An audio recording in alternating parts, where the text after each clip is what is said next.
জামাত সবসময় ক্ষমতার পক্ষে। আপনি খেয়াল করবেন 47-এ ক্ষমতার পক্ষে ছিল, 71-এ সে ক্ষমতার পক্ষে, পাকিস্তানিদের পক্ষে।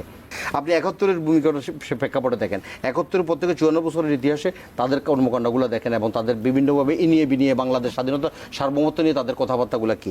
এখনও যখন যেন 24-এ বাংলাদেশের এই সৃষ্টি থেকে, বিশেষ করে 1971 সাল থেকে 2024 সাল পর্যন্ত জামাতের কোনো সিদ্ধান্তই বাংলাদেশের জনগণ এবং রাষ্ট্রের পক্ষে ছিল না।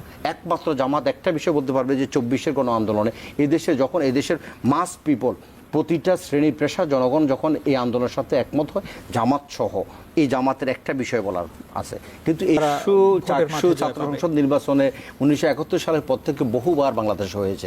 আমি সম্মানের সহিত বলবো, ডাকসু বিপিগুলো অতীতের যারা বিপি হয়েছেন স্বাধীনতার পর থেকে এ পর্যন্ত ম্যাক্সিমাম বিপি জামাতের নেতারা কিন্তু এটা বলছেন বিভিন্ন সময়। হ্যাঁ, বলছেন কোন বিপি সম্মান রাখবো, আমি সম্মান রেখে বলবো আমাদের ডাকসু নির্বাচনের মতো তাদের মাঠে যে জাতীয় নির্বাচন হবে সেই নির্বাচনেও তারা, বাস্তবতা এরকম না, আমাদের কাছে এরকম কোনো এক্সাম্পল নাই। হ্যাঁ।